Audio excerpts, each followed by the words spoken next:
할렐루야 반갑습니다. 여러분 반갑습니다. 오늘은 사순절 25일 차입니다. 계속해서 오늘 말씀은 마태복음 9장 27절에서 31절 말씀으로 은혜를 나누고자 합니다.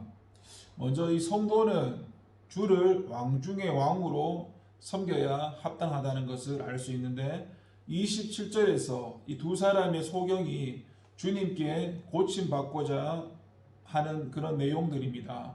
이 중근동 지방에는 소경들이 유독 많았다고 합니다. 그 원인이 이 어떤 석회가 섞인 그런 모래바람 때문이라고 하는데, 아무튼 그 소경들은 이런 죽은 소년을 살려내시고 다시 이 마태의 집으로 추정되는 집을 향해 가시는 주님을 적극적으로 따라오면서 다윗의 자손이여 우리를 불쌍히 여기소서라고 사정을 했습니다.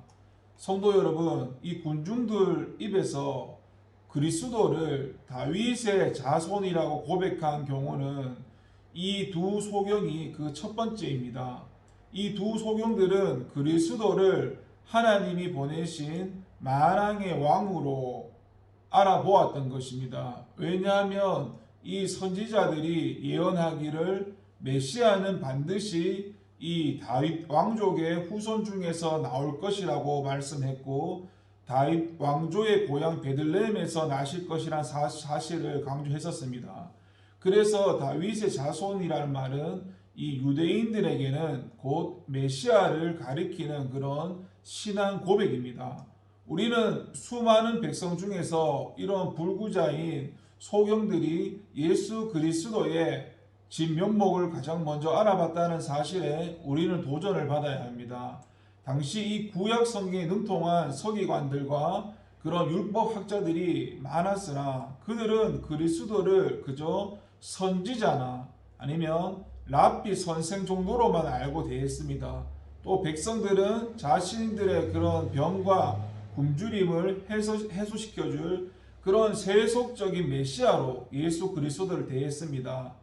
그렇기 때문에 이 종교 지도자들은 그리스도를 신성 모독자로 오해하고 십자가에서 내줬으면서 백성들은 그런 그리스도의 표적에만 관심을 두고 그 말씀에는 불순종했던 것입니다. 성도 여러분, 이와 같이 이런 무지와 오해는 옛날 이야기만이 아닙니다. 지금도 이런 그리스도를 왕 중에 왕으로 섬기지 않고 경망스럽게 대하는 이들이 많습니다. 다윗 왕의 후손이라는 뜻은 다윗 왕과 같은 위대한 왕이라는 의미입니다. 그러기에 성경은 그리스도를 왕으로 예언을 했었고 만국의 왕이시요 만왕의 왕으로 고백을 하고 있습니다. 그럼에도 이 그리스도를 주로 섬긴다고 하는 성도들 가운데서 그분을 그런 물질적인 축복이나 어떤 주는 그저 그 산타클로스 정도로만 여기는 이들이 많이 있는데요. 어떤 신비한 표정만 중히 여기고 그 말씀에는 귀를 기울이지 않는 이들도 있습니다. 또 어떤 이들은요, 당시 이 종교 지도자들처럼 그리스도를 위대한 어떤 윤리 도덕의 모범가 정도로 여기고 있습니다. 그러기에 이런 이들은 그리스도의 이름을 함부로 부르고 마치 자기 기도를 들어주는 어떤 알라딘의 램프의 요정처럼 여깁니다. 그리고 경외심이 없습니다. 이 소경들처럼 나를 불쌍히 여기소서라는 이런 겸손과 순종심이 희박합니다.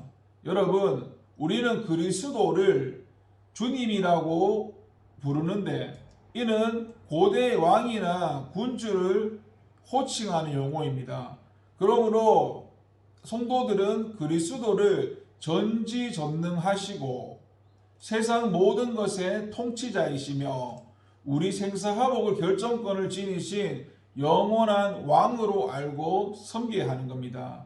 그래야 그 앞에 겸손할 수 있고 그 말씀을 두려워함으로 순종하게 되고요. 그 권세를 의뢰하는 참 성도의 생활을 하게 됩니다. 주님은 그 산타클로스나 도덕 윤리의 모범가가 아니십니다. 온 세상과 하늘의 왕이심을 기억해야 됩니다. 그리고 여러분, 이 믿음으로 전진하는 자만이 주님의 응답을 얻을 수 있는 것을 알 수 있는데 28절에서는 끈질기게 간구하면서 따라다니는 이 두 소경에게 주님께서 그들의 믿음을 테스트하시기 위한 내용입니다. 그리스도는 어떤 경우 내가 가서 고쳐주리라고 선뜻 은혜를 베푸시는 예가 있는가 하면 몇 번을 간구하고 수고해야 응답하시는 그런 경우도 있음을 복음서에서 보여줍니다. 이런 수노보리게, 즉 이런 시리아 국경 지방의 가나안 여인은 그리스도께 이방의 개라는 수모를 듣고도 간청함으로써 그 딸이 다시 회복되는 은혜를 얻었습니다. 여러분, 주께서 무슨 이유로 어떤 간구에는 쉽게 응답하고 어떤 간구에는 뜸을 들이신 후 응답하실까요? 그것은 그들의 믿음 상태에 따른 행동이십니다. 사람의 중심을 아시는 주님께서 그 사람의 믿음의 수준을 보시고 테스트할 필요가 없다고 판단하는 사람들에게는 쉽게 응답하시는 것입니다. 그러나 무언가 믿음의 요소가 부족하다고 여기는 이들에게는 여러 가지로 테스트하시고 그들의 믿음을 온전하게 하신 후에야 응답하시는 것입니다. 오늘 본절에서도 주님은 이 소경들에게 내가 능히 이 일을 할 줄을 믿느냐라고 질문하셨습니다. 이처럼 주님은 흔들리지 않는 믿음을 확인하시고 은혜를 베푸십니다. 여러분, 소경들의 입장에서 한번 생각해 보십시오. 그들이 그리스도를 따라서 이 마태의 집까지 오려면은 많은 수고를 해야 했습니다. 수많은 그런 인파 속에서 그리스도를 찾아 따르는 일은 이 소경들에게는 쉬운 일이 아니었을 것입니다. 그리고 그들은 주님의 냉대에도 불구하고 끝까지 예수님께 나아왔습니다. 여기서 우리는 이 주님의 은혜의 응답을 얻으려는 이 성도는 오직 믿음과 확신으로 그의 보좌 앞으로 전진해야 한다는 원리를 배우게 됩니다. 하나님은 자기를 찾는 자들에게 반드시 상을 주신다는 그런 긍정적인 자세와 주님은 천하고 연약한 자라도 경히 여기시는 분이 아님을 믿음으로써 담대하게 그 은혜의 보좌 앞으로 나아가야만 합니다. 그리고 주의 응답이 더디다고 또 강구한 내용과 다르게 상황이 전개된다고 낙심하고 불평하고 포기하며 결코 주의 응답을 얻을 수가 없습니다. 오직 이 두 소경처럼 끈질긴 이런 믿음을 가지고 주 앞으로 전진하는 성도만이 예비된 그런 풍성한 믿음의 상급과 응답을 받게 될 것입니다. 여러분, 이 사랑을 베푸는 방법도 상대방의 입장을 고려해야 된다는 걸 알 수 있는데요. 29절에서 이 예수께서 두 소경의 눈을 치유하시는 장면입니다. 여기에 보면요, 두 소경의 믿음을 확인한 주님께서는 그 두 소경의 눈에 손을 대시고 너희 믿음대로 되라고 하심으로써 그들을 고치셨습니다. 즉 주님께서는 특히 앞을 못 보는 이 소경들을 치료하실 때 더욱 이 세심한 정성과 방법을 쓰셨습니다. 침을 뱉어서 진흙을 그 눈에 붙이는 방법까지 쓰시기도 했습니다. 요한복음 9장에 보면은 왜 그렇게 하셨겠습니까? 상대방에게는 낫는다, 치료받고 있다는 이런 확신을 주시기 위해서입니다. 두 눈을 볼 수 없는 자들이기에 일반인과는 다른 이런 세심한 사랑으로 그들을 고쳐주신 것입니다.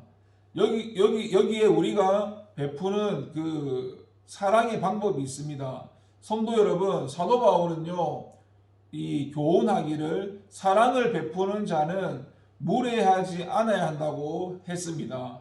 이웃에게 사랑을 베푸는 성도는 그 과정도 사랑스럽고 은혜스러워야 합니다. 세시방에 그 상대방 입장을 생각하고 도움받는 사람이 모멸감이나 수치심이나 자존심이 상하지 않도록 행해야 한다는 것입니다. 여러분, 불쌍한 이웃에게 도움을 주는 일은 하나님께서 기뻐하는 산 제사입니다. 그러나 그 방법과 과정에서 거만한 자세로 또는 자기 중심과 자기 편의대로 상대방의 입장을 고려하지 않고 행하는 이들이 많습니다. 그래서 오히려 불쌍한 이웃의 마음에 상처를 주는 일도 있습니다. 사랑을 주려는 사람은 그 사랑 주는 과정도 사랑스러워야 합당하다는 것입니다.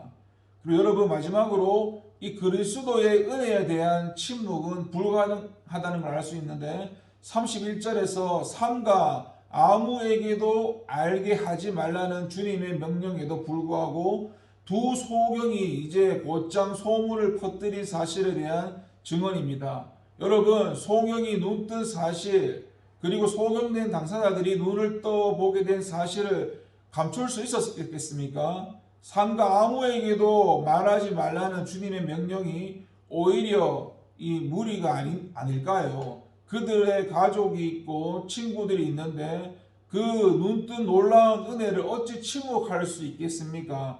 그러므로 주님께 고침받은 사람치고 소문을 안 낸 사람이 없고 오히려 경계하실수록 저희가 더욱 널리 전파했다고 성경에서 강조하고 있습니다. 그리스도의 은혜를 받은 사람은 결코 그 사실을 침묵할 수가 없습니다. 사람은 때로 침묵이 필요하기도 합니다.